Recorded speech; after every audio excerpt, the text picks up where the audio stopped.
Hello guys, today we will talk about how to fix or how to solve the problem of mute notifications on the application of Chase mobile app. You will go to settings.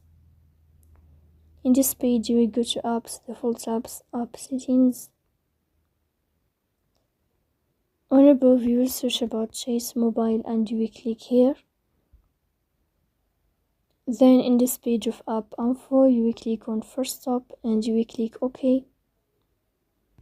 Here you will enter to the window of storage. Then we click on clear cache, but pay attention, don't click clear data because that can delete your account. Here you will go to Play Store. You will search about the application of Chase mobile.